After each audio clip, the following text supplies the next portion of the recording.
Hey everybody, welcome to the final day of the set review on the Mana Leek. I am John as always, and today we are going to take a look at the remaining cards, which are the hybrids, the artifacts, the colorless, and the lands as well. I'll give you a quick reminder, if it's after 11 a.m. Eastern, or Eastern is how you actually say that word, you should pause this video and go over to twitch.tv/themanaleek, where I am streaming Ikoria sealed and or draft right now on Arena. Wizards of the Coast invited me to the early access event. Thank you very much to them for giving me the fully stocked account.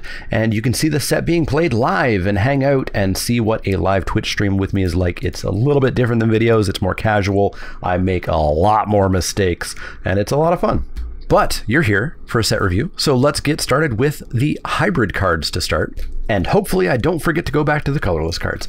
Up first we have Alert Heatbonder. Alert Heatbonder is one Selesnya, so that's one green green, one white white, or one white green. For a creature human scout at uncommon, it's a 2/4 with vigilance. At the beginning of your end step, you gain 1 life for each creature you control with vigilance. This is obviously the vigilance payoff card, and it's totally solid. It's a 2/4 for 3, which is undercosted. Every green white deck is going to be very happy with this.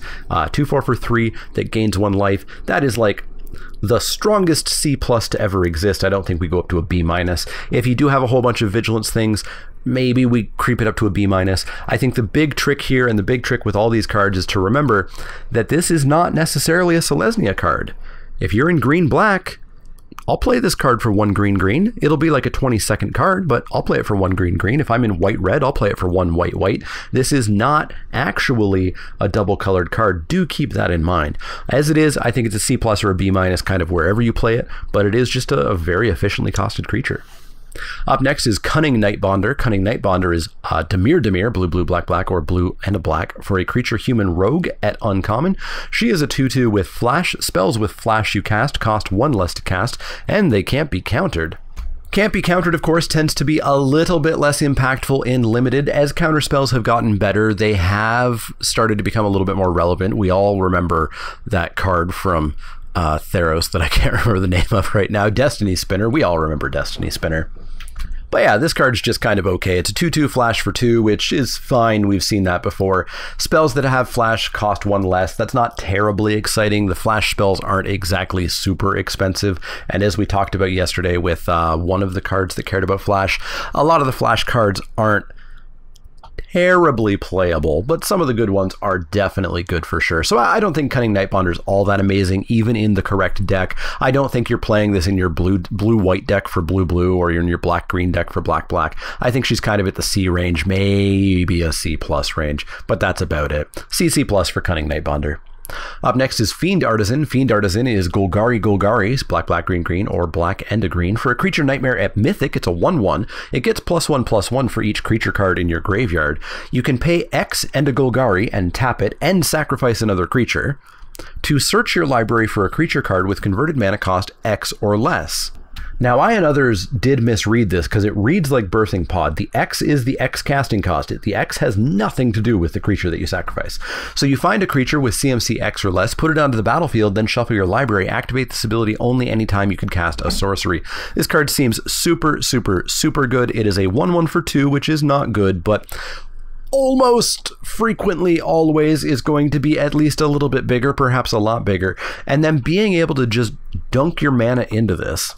And it's X or less, so you don't even have to have your deck memorized. You can overpay if you want to and still just find the most expensive thing that is X or less. And put it onto the battlefield is huge. It's not non-token creature, so if you do have like a 1/1 or a 2/2 token kicking around, you can sacrifice that and just turn that into the biggest, scariest thing you have in your deck.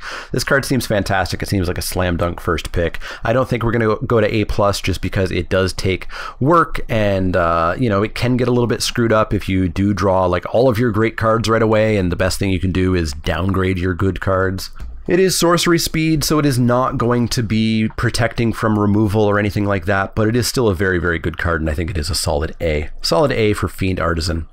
Up next is Garuda, Doom of Depths. Garuda is 4 Dimir for a legendary creature Demon Kraken at rare. It's a 6/6 with Companion. We finally get another new mechanic to talk about. Companion, your starting deck contains only cards with an even mana cost. So here we are on the last day of set review talking about a mechanic we've not talked about yet because it only exists on 10 hybrid cards. Companion is an ability that cards have. They're all creatures, they're all legendary creatures, and it gives you a deck restriction, a deck building restriction. If you build your deck with that restriction successfully, you can put this card into your sideboard. At the beginning of every game, you must reveal and announce that this card is your one companion. Garuda is my companion. You cannot have multiple companions. You cannot choose to play it as your companion halfway through the game. You must announce it right at the start of every game. Don't forget to announce it. Don't accidentally shuffle it into your deck. Don't make life harder for judges than it already is with this nightmare of a set. If you do all of that, you can cast this card from your sideboard. Now, it's not like Commander. If the creature dies or exiles or whatever, it goes to the graveyard, it exiles as normal. It doesn't go back to your sideboard. There's no recasting of it. Now, you don't have to. You can ignore the companion entirely and just play this as a normal creature in your deck, which, spoiler alert, is frequently how you're going to play most of these cards. Now, Garuda has more text on it. It's a 6/6 in case I haven't said that. I forget if I said that or not. When Garuda enters the battlefield, each player puts the top 4 cards of their library into their graveyard. Put a creature card with an even converted mana cost from among those cards onto the battlefield under your control. So this can return, or this can bring back things that your opponent milled as well as yours. So it's not just restricted to your graveyard. However, it is restricted to those 8 cards that were milled. So this card does feel slightly hard to evaluate. Let's talk non-companion here. It's a 6/6 for 6, so that's fine. It's not terribly exciting, but it's fine. Now, it mills me for 4. That's okay. That's not the worst thing in the world. It's not in black-green, unfortunately, but, you know, it could be in black-green if we just play this as a 4/black creature. But yeah, it's pretty random. Like, in 8 cards, you're probably gonna hit something, but I don't know. I feel like you can whiff. You can definitely very easily whiff with this. Luckily, you still have a 6/6 for 6, so like the base we're gonna go here is a C. We're not gonna go any lower, but I don't know if we can go too much higher on this. It's just too random. I guess we can go to like C+, just because I think a decent amount of the time you're going to get something. We just have no clue what. Now, on the companion side of things, I don't think it's in any way worth playing this. Building your deck so that every other turn you have to take the turn off because you don't have anything to play, or that you're always playing like a turn behind because on turn 3 you're playing your 2 drops. Just super doesn't feel like it's worthwhile to build around this. So I don't think you're ever playing Garuda as your companion. I guess the upside is you're always going to hit something, unless you miss on creatures entirely, because everything in your deck is even cost. So yeah, I don't know. I don't think you're ever playing Garuda as a companion. I think you can play it and feel fine with it as a regular card in your deck, but it is just super random if you're actually going to get the extra value or not. So let's go with a C+ for Garuda, Doom of Depths. Up next is Giganta, the Wellspring. Giganta is 4 and a Golgari for a legendary creature elemental elk at rare. It's a 5/5 with Companion.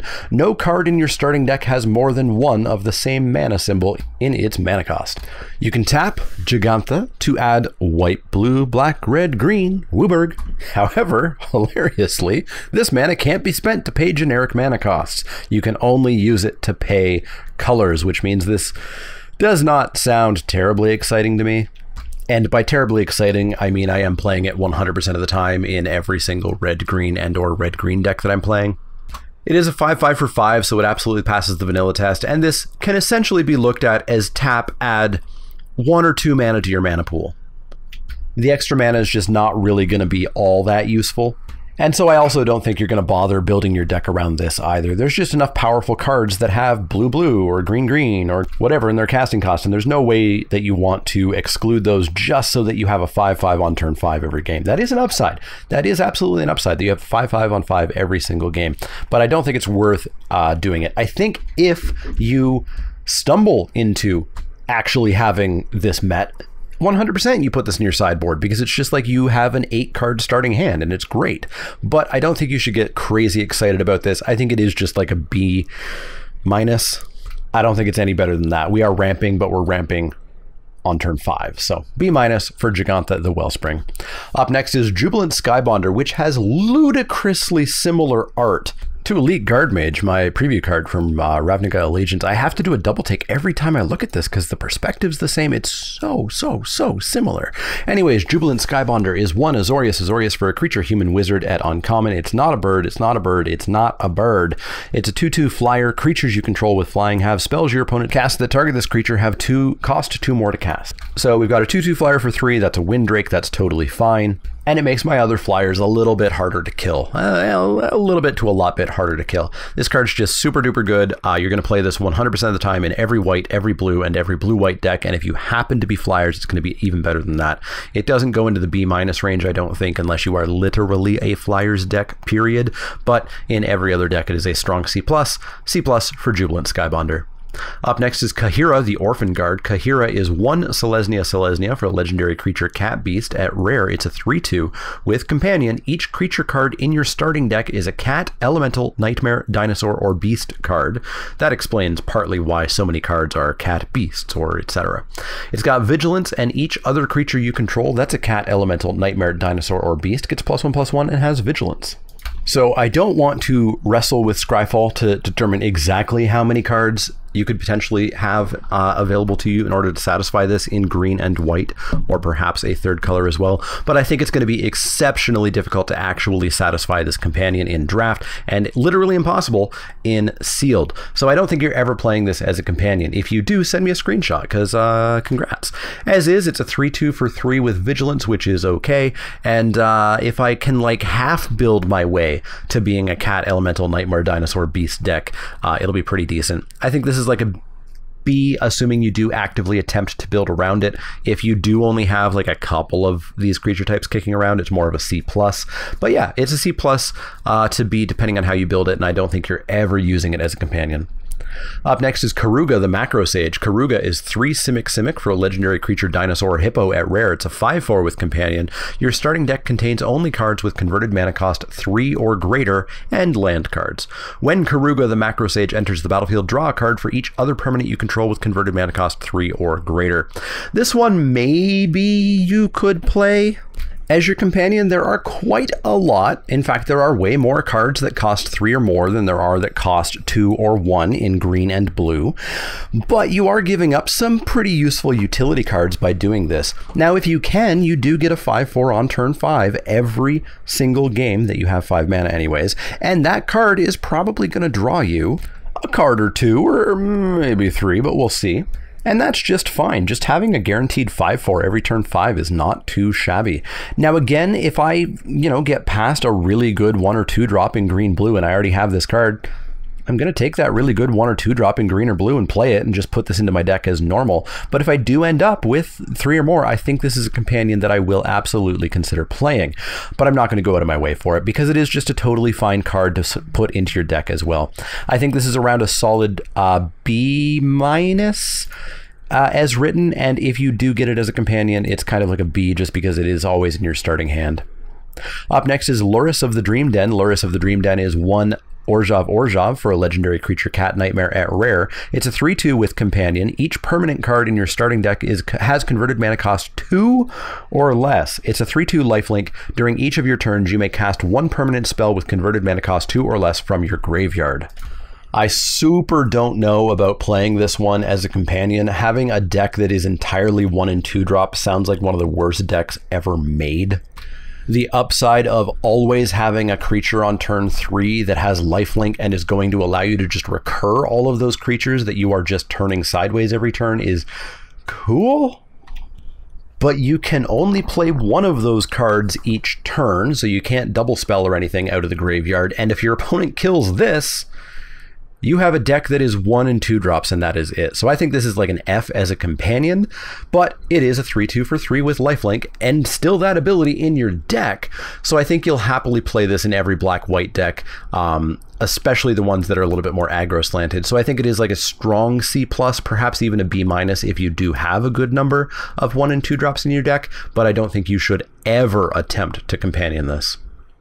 Up next is Lutri the Spell Chaser. The card's so good it was banned in Commander the second it was announced. One is it for a legendary creature elemental otter at rare. It's a 3/2 with companion. Each non-land card in your starting deck has a different name. That is not that hard to do in Limited.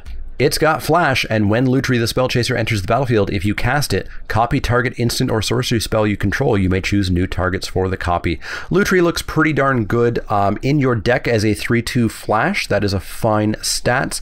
And if you do get to successfully copy your removal spell or your burn spell or whatever, then that is just gravy as well. Please keep in mind on MTGO and on Arena, you're going to want to turn on full control or hold priority in order to do that, just like with Dual Caster Mage or etc. And if you happen to end up with a singleton deck, this is obviously a great card to jam into your sideboard as your companion. I would not go out of my way if I had 2 copies of Blood Curdle and I was playing like blue-black and I was looking at Lutri. I'm not getting rid of one of those copies of Blood Curdle just to have Lutri in my sideboard. I'm going to play both copies of Blood Curdle. But if I'm looking at 2 copies of a 2/2 for 2 that doesn't do much, yeah, I'll throw one of them away to put Lutri into my starting sideboard as my companion. Now, of course, the big elephant in the room is that this is the companion card that you can cheat with. People have been concerned about how do we ensure that our opponents are playing a deck that they claim they are playing. Well, because all of the companions that we've looked at so far, and I believe all the companions that we're going to look at, your opponent can't cheat. If your opponent has a deck that they say only has 3 or higher mana cost cards and they actually have a 2-drop, they can't cheat. If they play that 2-drop, they reveal that they are cheating or made a mistake. Remember, there needs to be intent to declare a cheat. If there is no intent, if it was a mistake, it is not cheating. But they can't do that. They can't get around it. They can't hide it. It doesn't give them any advantage because the second they reveal that their deck does not meet the constraints, it's obvious. And if they just never play that 2-drop that they snuck into their deck, what did they do? They didn't do anything. But Lutri, if you put 2 copies of Blood Curdle in your deck, you have doubled the odds of drawing Blood Curdle. Yes, the second one you cannot cast or you reveal that you're cheating, but you doubled your chance of drawing the first copy. Do not do this, because if you intended to do this, you are cheating. That is a disqualification, hopefully a banning from your local game store, and you will be submitted to the DCI and perhaps get your DCI number banned. So don't do that. But this is the design where I look at it and I say, wow, WotC R&D does not give a damn about the game in paper anymore. Because of course online, you can't cheat. The program won't allow you to build the deck. But boy, this card really peeves me off for how WotC is clearly treating the paper game. Anyways, this card is like a solid B, we'll say. Rant done. On to the next card. Up next, we have Bosch, the Prey Piercer. That is so many letters that don't look like they should make words, but I guess they all do, except for Bosch.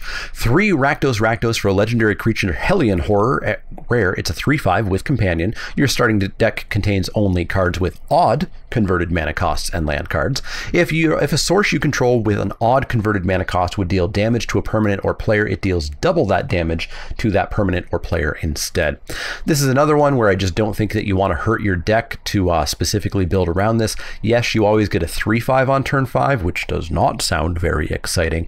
But yes, it does double all of your damage until your opponent just deals with this, and then you have a deck that's been really messed up in its construction. So I don't think it's worth building around this companion.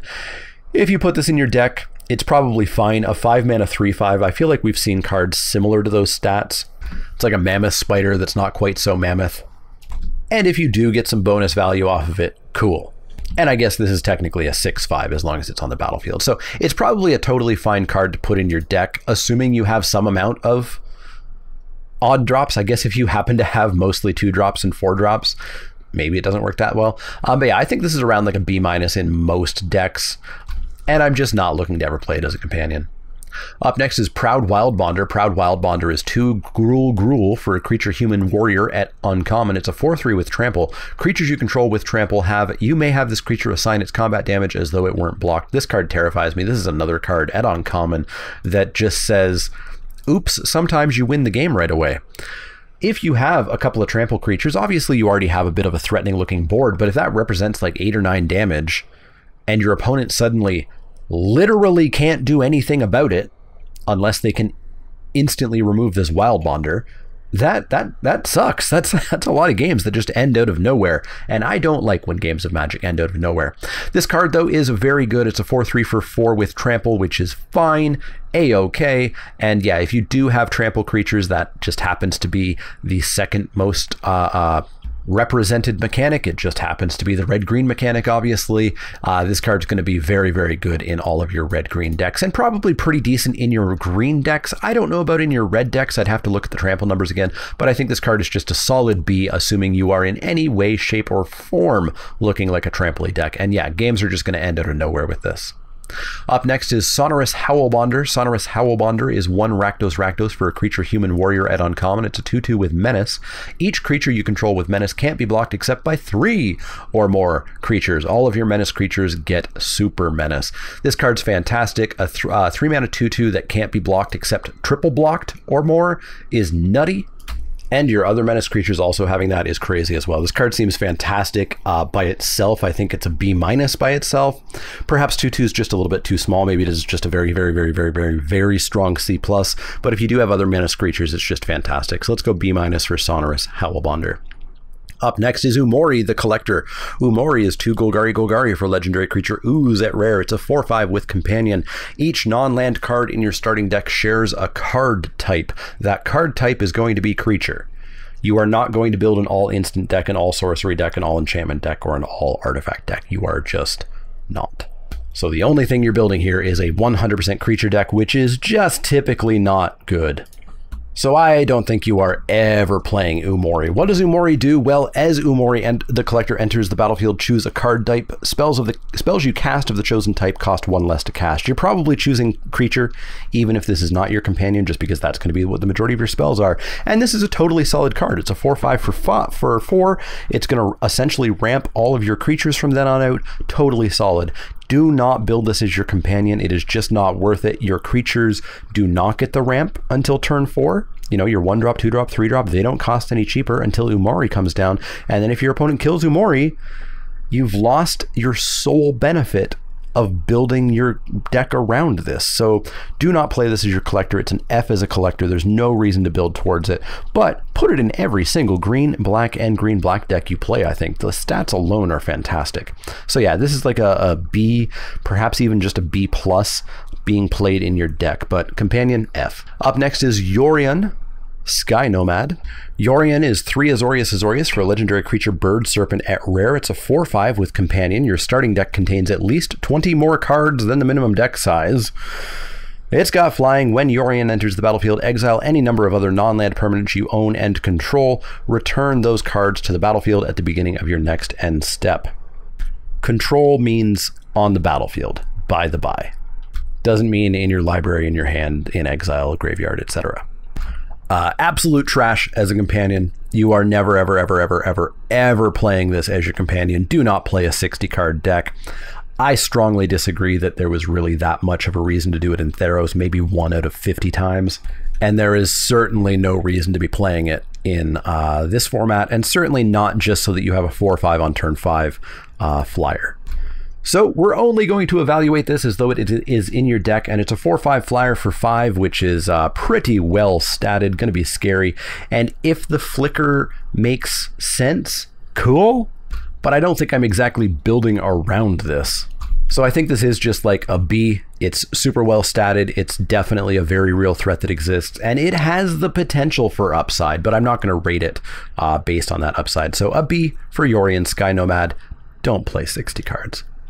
Our final hybrid card is Zerta the Dawnwaker. Zerta the Dawnwaker is 1 Boros for a legendary creature Elemental Fox at rare. It's a 3/3 with Companion. Each permanent card in your starting deck has an activated ability. Abilities you activate that aren't mana abilities cost 2 less to activate. This effect can't reduce the mana cost in that cost to less than 1 mana, so they're never free. Never ever free. Pay 1, tap. Target creature can't block this turn. Yeah, no real reason to build your deck around this. I don't think you can possibly do it. I can't imagine a draft, or definitely not a sealed pool, where all of your creatures have an activated ability. Remember, activated is cost : effect. Keep that in mind. So Orion, for example, does not have an activated ability. So yeah, you're never playing this as a companion. It's an F for a companion. In your deck as an actual card, it's a 3/3 for 3 that can turn off a blocker, which is okay, and maybe makes some other activated abilities cheaper. It's like a B-. It's just a super duper solid card that you'll play 100% of the time, be very happy with in every red-white or red-white deck, but don't play it as a companion. That's it for hybrid. Moving on over to colorless, I did not forget, we have Adaptive Shimmerer. Adaptive Shimmerer is 5 generic mana for a creature insect at common. It's a 0/0 with flash, but it does ETB with 3 +1/+1 counters on it. So it's a 3/3 flash for 5. That is super ludicrously overcosted. I think the idea is to use this as a mutate platform, because you mutate onto it and your top creature has 3 +1/+1 counters. But 5 mana feels pretty expensive for a mutate platform. I think this card ultimately is not very playable at all. I think it's kind of in the C- category. You're going to play it if you're real desperate for a creature. C- for Adaptive Shimmerer. Up next is Farfinder. Farfinder is 3 generic mana for a creature fox at common. It's a 1/1 with vigilance. When Farfinder enters the battlefield, you may search your library for a basic land card, reveal it, put it into your hand, then shuffle your library. We have one of the best cards in the set right here. This is very much like Skittering Surveyor from Dominaria, which helped you play a 3rd color, and here it's going to help you play a 3rd or a 4th or a 5th color for sure. And it's got vigilance, which means it makes one heck of a mutate platform. It's colorless, which means literally every deck plays this. This is going to be a card that you should probably first pick in any pack that is lacking a bomb or unconditional best removal in the set. Super good card. It's around like a B+. It'll 100% be undervalued by newer players. Don't undervalue it. It's super good. B+ for Farfinder. Our last colorless card is Mysterious Egg. Mysterious Egg is 1 generic mana for a creature egg at common. It's an 0/2. Whenever this creature mutates, put a +1/+1 counter on it. This is one of the best mutate platforms. It costs 1 mana to play. It's an 0/2, which can be pseudo-relevant for a little bit, I guess. But you mutate something onto it, and your mutate creature is just that much better by getting that +1/+1 counter, and potentially more in the future. Mysterious Egg is totally solid if you are going to be mutating a lot. You definitely want to pick up these cards. If you're not mutating much, obviously you don't really play this card. So it varies in ratings from like a C++ to a C-. Or actually, no, sorry, it's like an F if you're not mutating. Moving on, we are getting close to the end. We are going to go to artifacts now, which are also colorless, but they're artifacts, they're not true colorless. Up first, we have Crystalline Giant. Crystalline Giant is 3 generic mana for an artifact creature giant at rare. It's a 3/3. At the beginning of combat on your turn, choose a kind of counter at random that Crystalline Giant doesn't have on it from among Flying, First Strike, Death Touch, Hexproof, Lifelink, Menace, Reach, Trample, Vigilance, and +1/+1. Put a counter of that kind on Crystalline Giant. Here's another card that shows that they just threw paper magic out the window. This is miserable to figure out. You're going to have to like print out or write out 10 different types of counters and then roll a d10 and re-roll if you roll one that you already rolled, and it's just a pain in the butt. Now on Arena, you know, split second, it has decided and put the counter on. I've said before, I've said in different places, I hope this is a one-time thing. If this is the future of Magic, paper Magic is gonna die. And this comes from somebody who used to complain non-stop about the people who were talking about Magic dying. Anyways, it is a 3/3 for 3. It is totally fine. If you cast this in the main phase before combat, it's going to be a 3/3 for 3 with a counter on it right away. And then, of course, next turn, when it does not have Summoning Sickness, it will attack in as a 3/3 for 3 with 2 mechanics on it. Perhaps it's a 4/4 with 1 mechanic on it. It's just a super, super, super good card. When it finally gets hexproof, it's going to be just an absolute nightmare to deal with. This card's really good. It's a first pick. It's colorless. Every single deck should be playing it. So I think we just have to go with like an A- on it. It's not a bomb, or at least not a bomb right away, but just due to that flexibility, there's basically no way that you should not be first picking and playing this card. Up next is some mana fixing, the crystal cycle. We have Indatha Crystal, Ketria Crystal, Rogrin Crystal, Savay Crystal, and Zagoth Crystal. All of the crystals are 3 generic mana artifacts at uncommon. They all tap for 1 of their 3 colors, and they all cycle for 2. This is some very good fixing if you're a 2-color deck with a splash, if you're a 3-color deck. If you're a 4-color deck, you're going to be very happy with these crystals in your deck. Probably around 1 or 2, but the upside is if you just don't need that mana, you can cycle it away. I don't quite know if these are better or worse than various mana rocks we've seen that you play and then later on crack, because you can't crack these ones later. You can only quote-unquote crack them if you draw them, but I think they're still very good if you're doing anything with, you know, any sort of greedy-ish mana base. If you're just a 2-color deck, this isn't that good. You can probably still put one in, but it's very 23rd cardish. But if you are splashing, if you are 3 colors, 4 colors, or 5 colors, you're going to be very happy with these. So it's deck dependent. They're like C pluses, I would say. Up next is the Ozolith. The Ozolith is 1 generic mana for a legendary artifact at rare. Whenever a creature you control leaves the battlefield, if it had counters on it, put those counters on the Ozolith. At the beginning of combat on your turn, if the Ozolith has counters on it, you may move all counters from the Ozolith onto target creature. Super, super, super weird card. It's not the type of card that I like to play either, because it's a card that literally does nothing, and then my creatures have to die. They have to have had counters. The counters get over here, and then I need to have some place for the counters to go.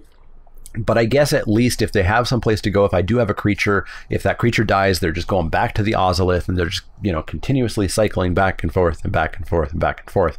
So being 1 mana, it is not terribly intensive on your mana costs, but it does cost a card. And remember, a card in your deck is the most expensive cost you're paying. So I would want to make sure that I had a significant number of counters in my deck. If I have like probably, I want to say 7 or 8 plus counters, or ways of getting counters, or even better ways of getting counters over and over and over, I'll certainly play the Ozolith, but I'm gonna have to do a count on that. I don't know that I would pick the Ozolith and then build around it. I have to see how good this actually works out in play. So at the start, I'm going to be looking to pick Ozolith up kind of halfway through when I've already got some counters and I already have some ways to do it. But I'll keep an eye on Ozolith. I think it could really vary. I'm going to start it out at around a C-. I think these are cards where you can think about the best case scenario, and the average case is actually way lower. But I'll keep an eye on it. Let's go with a C- for Ozolith with a gigantic question mark.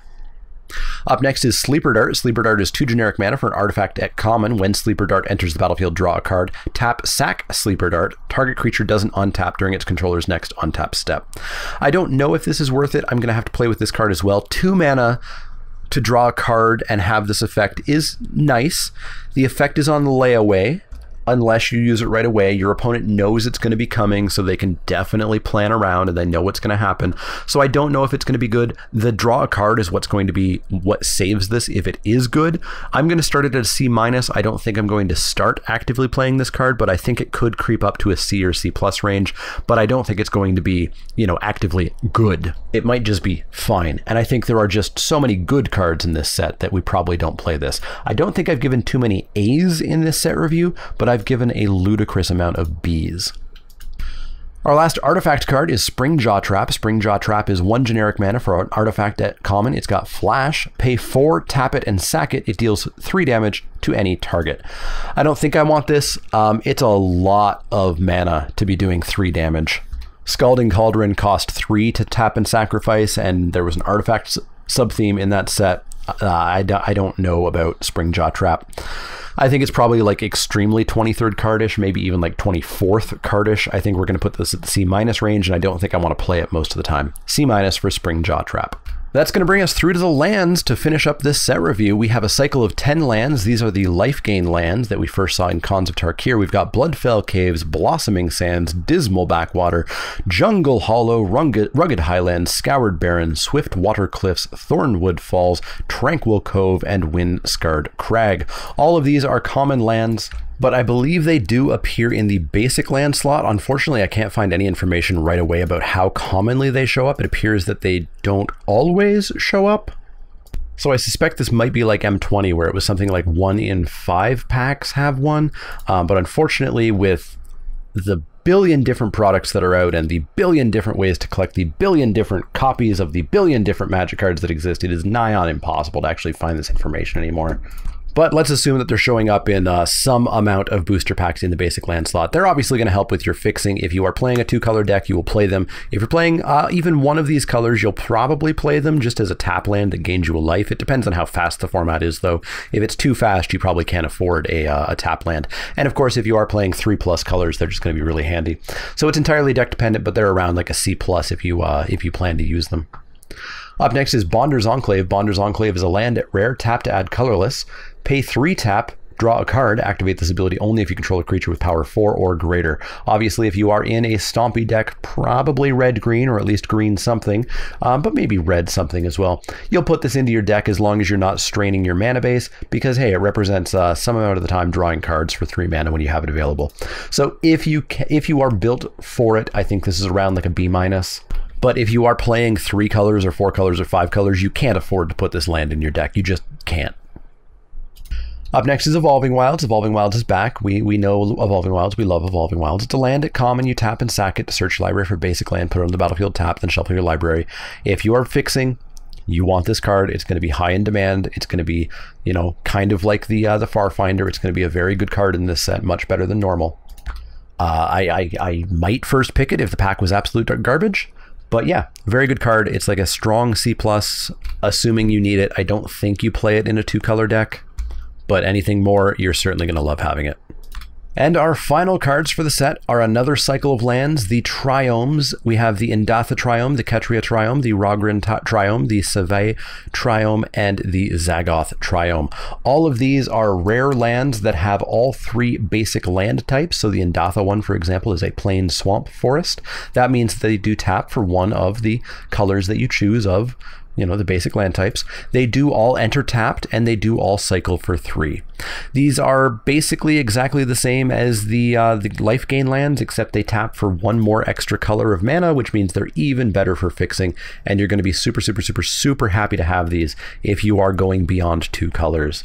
Now, interestingly, they have said this is not a wedge set. This is not Khans of Tarkir. You are not expected to just always be 3 colors. You are probably going to be 2 colors a lot of the time. And if you are 2 colors, you're not as vitally desperate for these cards, but you will still very happily snap them up because they're going to help your mana, just like the 2-color tap lands. The 3rd color, you can just pretend it doesn't exist. And the nice thing about these, of course, is if you do draw them late in the game and you don't need the color fixing anymore, you can cycle them away and turn them into a real card. The fetchability of these does not affect the limited format, so that doesn't change anything, but of course it does change their potential real-world dollar value. So these also are around C+, maybe they even jump up to B-, maybe cycling just that good. I don't think so, though. Let's keep them at C+, just like most of the other lands. C+ for the Triomes. So that's going to wrap it up. We have another set in the bag. We finished another 274 cards worth of Magic. And yeah, I'm excited to get my hands on this format. By the time you're watching this, I am probably playing this actively on Arena in the early access event. So go over to twitch.tv/TheManaLeek if you are watching this on Wednesday when it goes live, because I will be playing this in Sealed and Draft. Thank you very much to Wizards for inviting me to that event. And then, of course, I'll be playing this for Spiky Saturdays live streams. I'm hopefully going to get back to those as well. And then maybe someday in paper. I'm excited to play it because I want to see how it turns out. This is the first time, as I said, that I'm hesitant about a format. It just looks like a format that is built around stuff that I hate in Magic, variants and high power and just tons of stuff I don't like in Magic. So I'm excited to see if I'm wrong, because I'd love to be. I'd love to have a format that I really enjoy after Theros.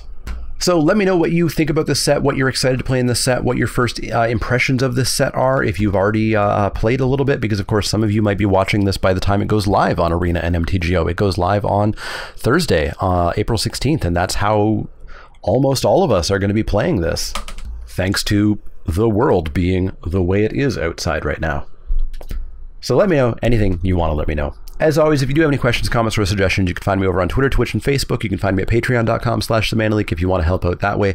Anything is appreciated, absolutely super appreciated. Patrons are 100% what is keeping this channel going. So if you want to help keep this channel going, head on over there. You get all kinds of stuff like access to the Patreon Discord, and you're entered each week to get cards out of the Pack One Pick Ones on Tuesday. You work your way towards getting a Mana Leak playmat, etc. So go check that out. Of course, the easiest way to help out is to like, share, and subscribe. But if you do have any questions, comments, or suggestions, let me know. Otherwise, I will see you all later.